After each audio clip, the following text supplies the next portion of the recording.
Здравствуйте, в эфире «Настоящее время». С вами в студии в Вашингтоне Наташа Нагавая. Сегодня в программе директор информационного бюро НАТО в России покидает страну. Саммит без России. Лидеры Большой Семерки обсудят санкции по отношению к РФ. И сибирский цирюльник вокруг света на мотоцикле с расческой и ножницами. Начинаем с новостей из Праги. Шахида, пожалуйста. Спасибо, Наташа. События дня в настоящем времени. В Праге с вами Шахида Якуб. Здравствуйте. Директор информационного бюро НАТО в России покидает страну. Сегодня Роберт Пшель провел свой последний рабочий день в качестве главы российского представительства НАТО. Последние 2 года на посту он провел в изоляции. Российским чиновникам и военным было запрещено с ним встречаться. Пшель возглавлял информационное бюро НАТО в Москве с 2010 года. Наш корреспондент встретился с Робертом Пшелем и спросил его о том, как изменилось отношение к НАТО за время его работы. Если повторяется каждый день, что у всех там союзников, американцев, эстонцев такие зубы, скажем, и так далее, НАТО ничего другого не делает, только намеренно окружить, понимаете, окружить Россию, НАТО, да? У нас 1200 километров со странами НАТО, а России вообще там 20 тысяч, да? Типа, как мы можем окружить? Ну, такие мифы. Повторяется, но тогда, к сожалению, люди начинают верить. Это плохо, это опасно. И это устраивает такую картинку, не знаю, какого-то противника, не дай бог, врага. А как можно на этой основе строить какое-нибудь партнерство? Полную версию интервью с Робертом Пшелем смотрите на нашем сайте. А теперь к новостям из Украины. На востоке страны в минувшую ночь были обстреляны сразу несколько районов Донецка и его пригородов с применением тяжелой артиллерии. Погибло по меньшей мере 3 человека, среди них маленький ребенок. Снаряд залетел в дом пожилой женщины в поселке Тельманово. Это начиналось где-то с 5 часов вечера. Вот. Потом оно притихло. Все, уже люди повыходили на улицы. А в 8 часов вечера, думаю, да подолью трошки по кружечке помидорчики. Я вышла с ведром, я только поставила, а оно возле рвануло где-то. Голова у меня раненая, тут раненая. А тут слышу еще один взрыв. На улице против, это мальчика ранило. Стонал, звал друзей. Ромка, иди сюда, будем гулять. Ну, он, видно, в бреду ребенок был. Ну, так судьба распорядилась, ему короткий век поставила.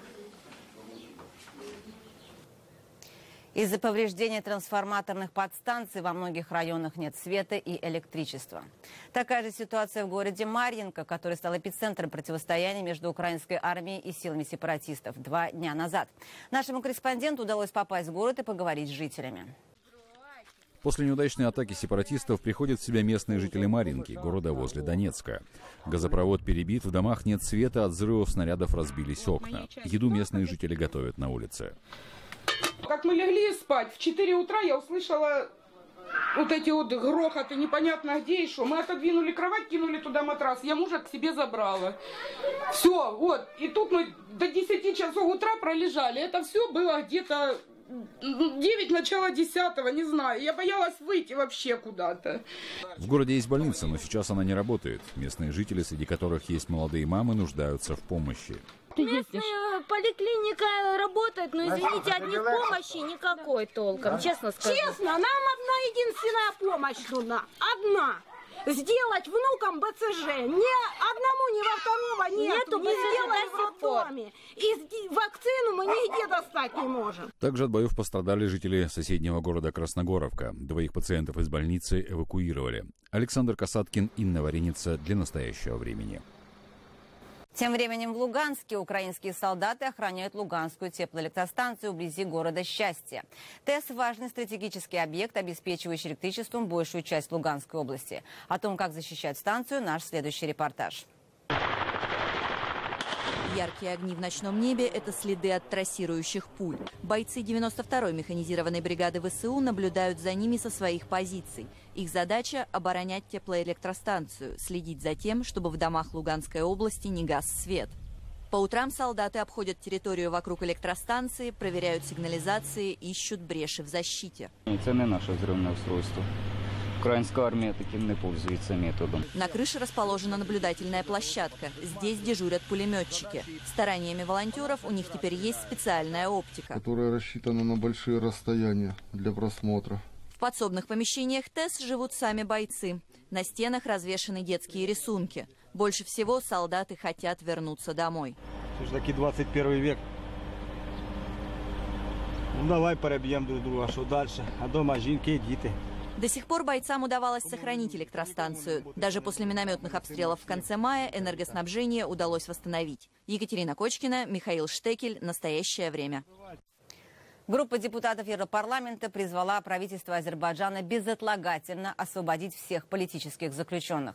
Парламентарии, представляющие все главные политические партии Евросоюза, призвали членов Совета Европы бойкотировать все официальные мероприятия Европейских игр, которые открываются в Баку на следующей неделе. Незадолго до этого немецкая конфедерация олимпийских видов спорта потребовала от властей Азербайджана освободить всех политических заключенных до начала игр. Представитель конфедерации Кристиан Шрайбер сказал, что соблюдение прав человека и возможность критиковать нарушение этих прав не подлежат обсуждению. Такие резкие заявления в адрес организаторов игр прозвучали в то время, когда исполнилось 6 месяцев с момента заключения под стражу известной азербайджанской журналистки Хадиджи Исмаиловой. Лауреат премии «Доблесть журналистики» является самым громким критиком режима Ильхама Алиева.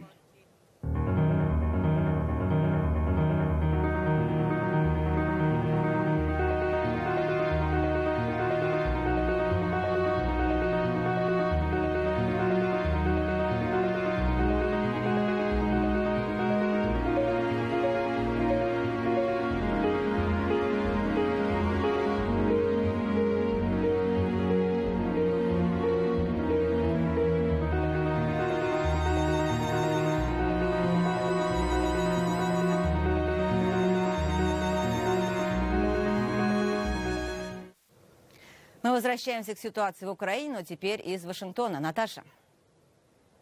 Спасибо, Шахида. Совет Безопасности ООН обсуждает сегодня ситуацию на востоке Украины. Экстренное заседание было созвано вследствие эскалации боевых действий в Донбассе.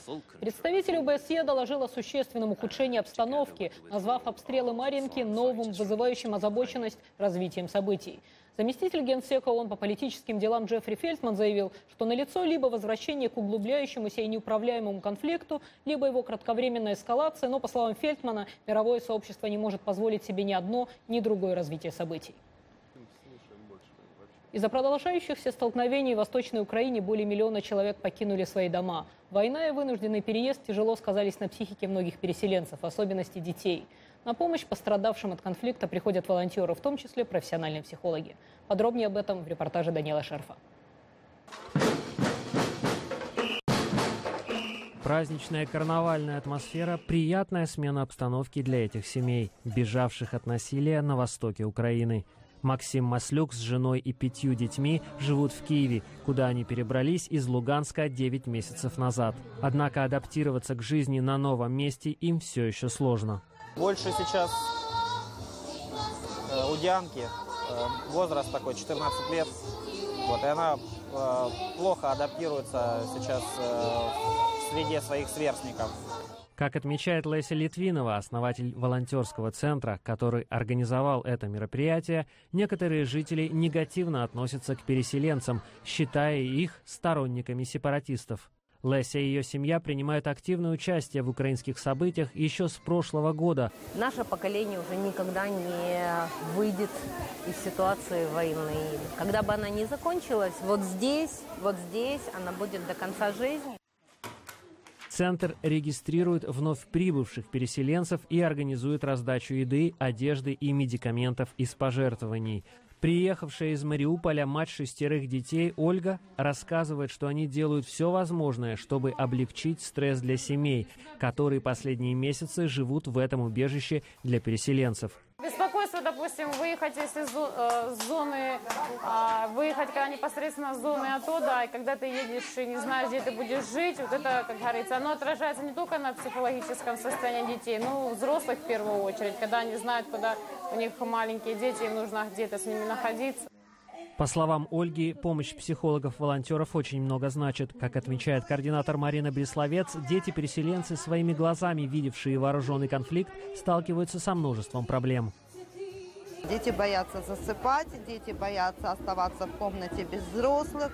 Мы можем столкнуться с повышенной детской агрессией или наоборот, достаточно активный живой ребенок, который играл с детьми, замораживается. По всей Украине работают 500 волонтеров психологической кризисной службы. Однако, по словам координатора проекта Валентины Буковской, организации не помешала бы дополнительная поддержка.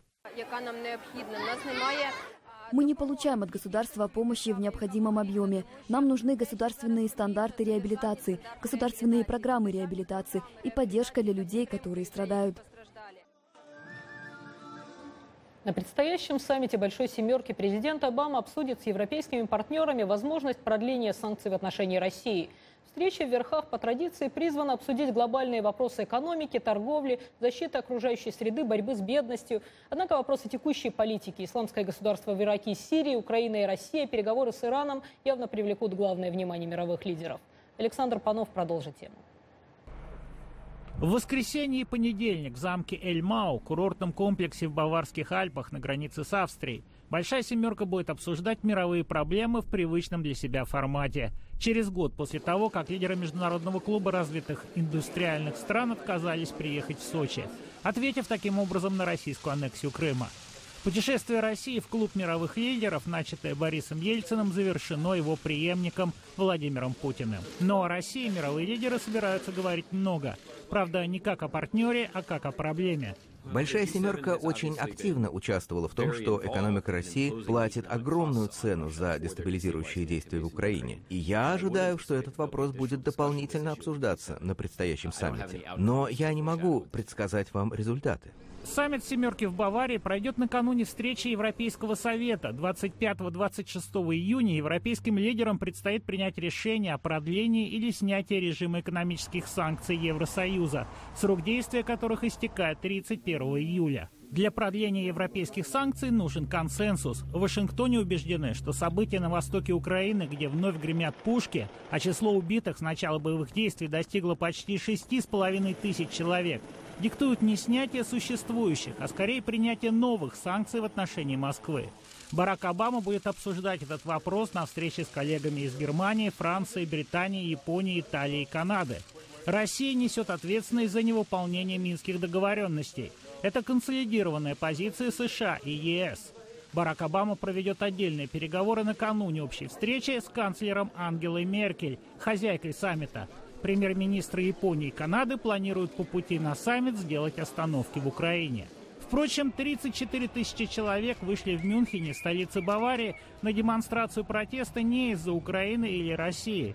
Антиглобалисты, зеленые, левые анархисты и представители других группировок выступают против торгового соглашения между США и Евросоюзом, переговоры о заключении которого продвигаются вперед. 43% немцев, согласно опросам, полагают, что соглашение о трансатлантическом торгово-инвестиционном партнерстве скажется в худшую сторону на экономике Германии, крупнейшей в ЕС. Мы вышли, чтобы поддержать малые фермерские хозяйства по всему миру. Мы хотим бороться с голодом, потому что каждые 10 секунд от голода в мире умирает ребенок. А фермеры могут помочь нам победить голод, если они сами получат помощь. В ходе 3 рабочих заседаний «Семерка» будет обсуждать проблемы мировой экономики, торговли, энергетики и защиту окружающей среды. А последнее заседание в повестке посвящено борьбе с терроризмом. На него приглашены премьер-министр Ирака и президенты Нигерии и Туниса. Лидеры обсудят также ход международных переговоров по ядерной проблеме Ирана. Обычно на таких саммитах вопросы актуальной политики занимают гораздо больше времени, чем дежурная повестка, намеченная шерпами, уполномоченными представителями глав государств заранее. Александр Панов, Дана Преображенская. Настоящее время. Вашингтон. И вернемся в США. В Бостоне, штат Массачусетс, продолжаются масштабные поиски 3-го подозреваемого в подготовке терактов на американской территории. Выйти на его след удалось после того, как 3 дня назад бостонские полицейские в схватке застрелили гражданина США Усаму Рахима. Он должен был стать основным исполнителем теракта, но был вовремя ликвидирован. Очередной инцидент в Бостоне заставил политиков на Капитолийском холме вновь заговорить о том, что угрозы внутри страны требуют особого внимания. Подробности в материале Вадима Оленичева. Бостон продолжает оставаться в центре антитеррористических операций спецслужб США. За относительно короткий срок правоохранительные органы вышли на след уже третьего человека, принадлежащего к недавно выявленной ячейке террористов. Ее центральной фигурой был 26-летний Усама Рахим. О том, что он готовил нападение на граждан США, спецслужбы узнали из прослушивания телефонных переговоров Рахима с 25-летним Дэвидом Райтом, арестованным по обвинению в пособничестве терроризму. Действия новоявленных экстремистов по характеру совпадают с тактикой, которую насаждает через интернет так называемое «исламское государство». Это очень тревожит многих американских граждан. Идеологическая борьба с исламскими экстремистами идет не только за рубежом, но и здесь, у нас дома. По данным Конгресса 11 сентября в США имело место более 70 заговоров или атак со стороны доморощенных террористов. 2/3 из них были раскрыты или совершены в последние 5 лет. Многие их участники стали экстремистами хотя бы частично под влиянием исламской пропаганды в интернете, пропаганды, которую, среди прочих, осуществляет ИГИЛ. Как сообщили руководители полиции Бостона, утром 2 июня сотрудники ФБР и полиции попытались арестовать Рахима. Преступник кинулся на них с ножом, в результате чего был застрелен. Перед инцидентом подозреваемый поместил в интернете сообщение о том, что он, цитата, «отправляется в отпуск». Этой фразой, как объяснили следователи, заговорщики обозначали совершение теракта. Одной из жертв Усамы Рахима должна была стать известный консервативный блогер из Нью-Йорка Памела Геллер.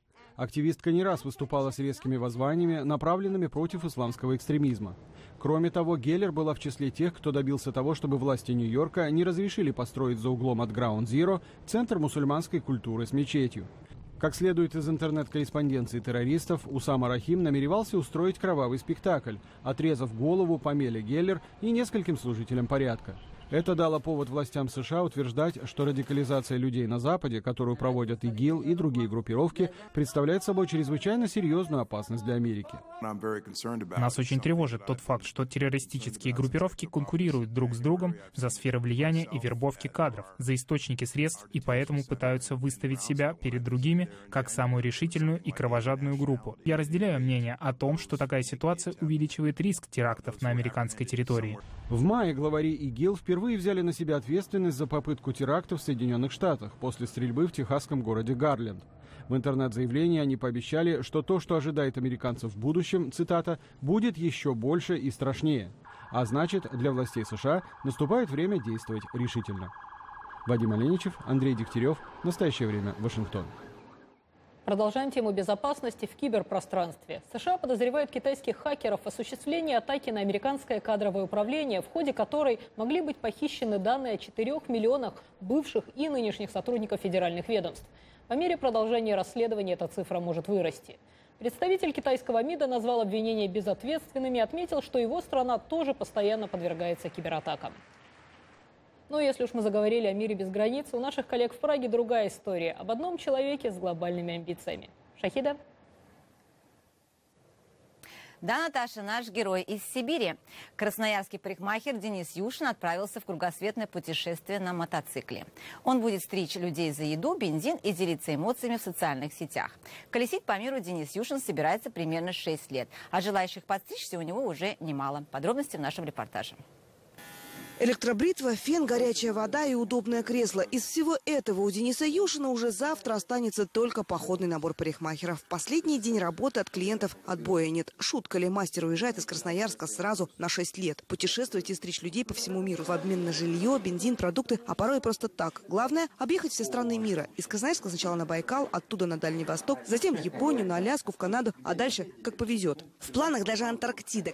Заявки от желающих, а они уже есть, собирают через интернет на специально созданном сайте, где можно и за маршрутом мотобарбера следить, и путевые заметки читать. Я хочу просто пожить, посмотреть мир, покататься. Ну, то есть именно заняться тем, что мне нравится. То есть попробовать все увлечения, а там уже что особо как задержится во мне, то тем буду заниматься. О грядущей кругосветке Денис написал в социальных сетях. Там же попросил помощи. В дорогу ему нужно практически все. От палатки до ноутбука и камеры GoPro. Результат превзошел все ожидания. Фотоаппарат дает совершенно незнакомый человек. Какие-то вещи вообще, просто люди такие говорят, вот у меня там есть фотоаппарат, я им не пользуюсь, забираю, вообще незнакомый. Я видел там у своего друга, Ну, то есть лично мы с ним вообще не знакомы. Почти 2 месяца у Дениса ушло на подготовку к поездке. В первую очередь надо было переделать мотоцикл. По сути, двухколесный байк превратился в передвижную парикмахерскую. Уже на улице за час до старта мотобарбер демонстрирует, как у него все работает. Обычная машинка. Ну, сделал такой небольшой разъем. То есть можно от розетки заряжать, а можно подключить.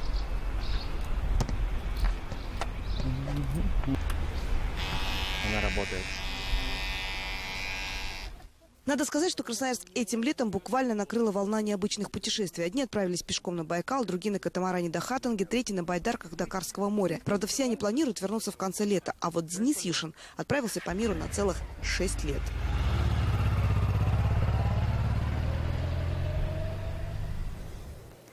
В этом году Кавказ джаз-фестиваль в очередной раз собрал в Тбилиси популярных исполнителей этно-джаза.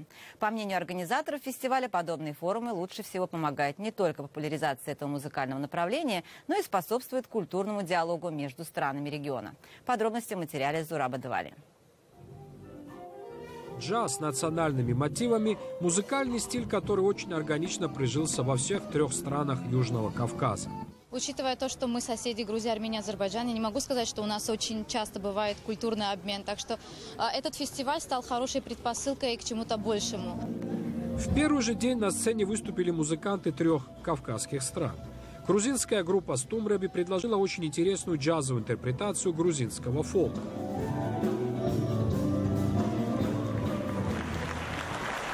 Гость из Баку Афган Расул, прекрасный инструменталист, еще раз очаровал зрителей мугам джазом.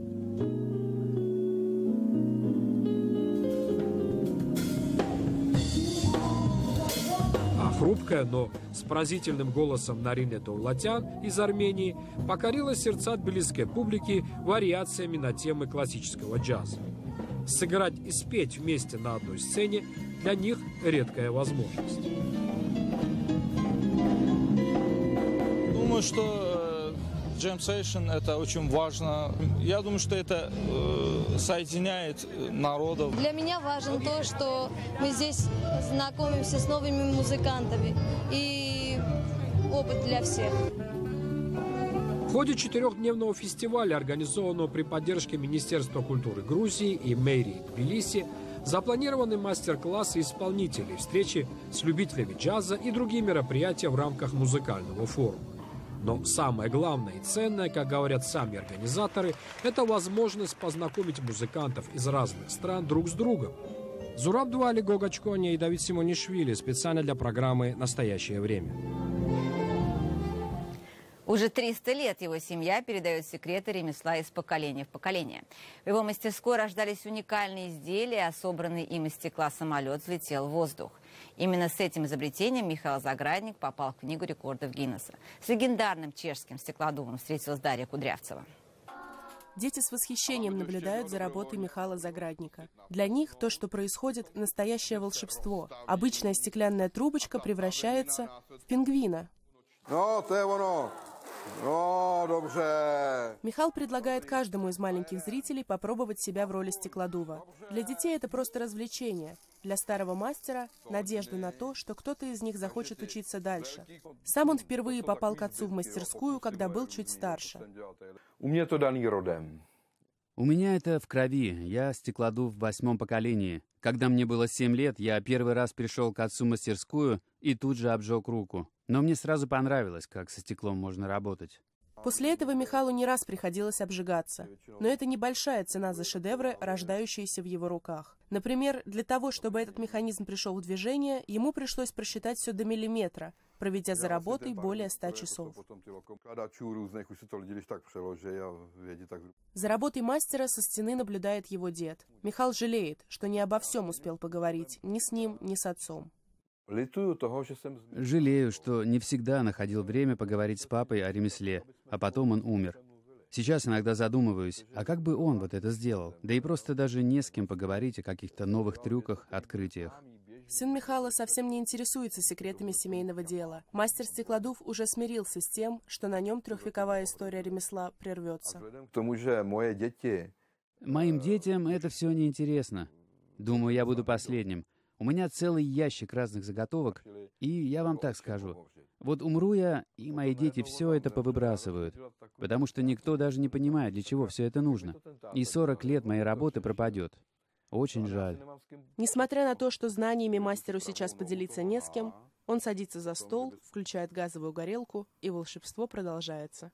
Дарья Кудрявцева, Дарья Соловьева. Настоящее время. Наша передача продолжит американские темы. Наташа, вам слово.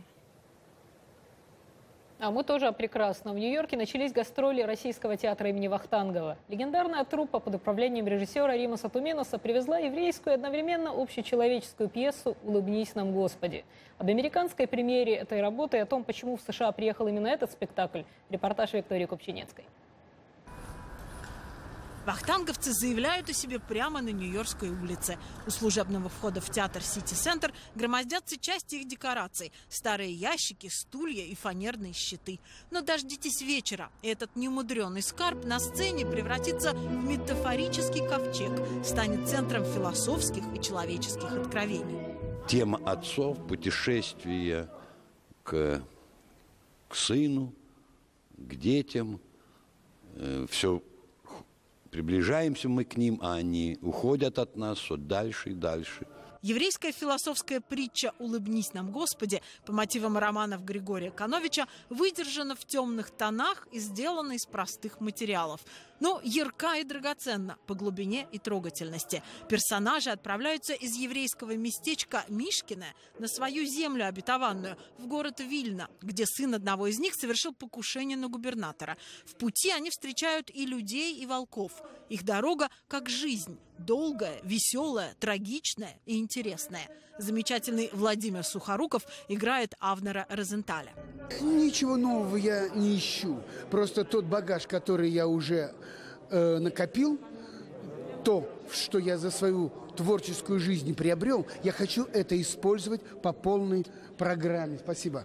По полной программе я хочу это реализовывать и совершенствовать свои штампы, свои знания, свой опыт.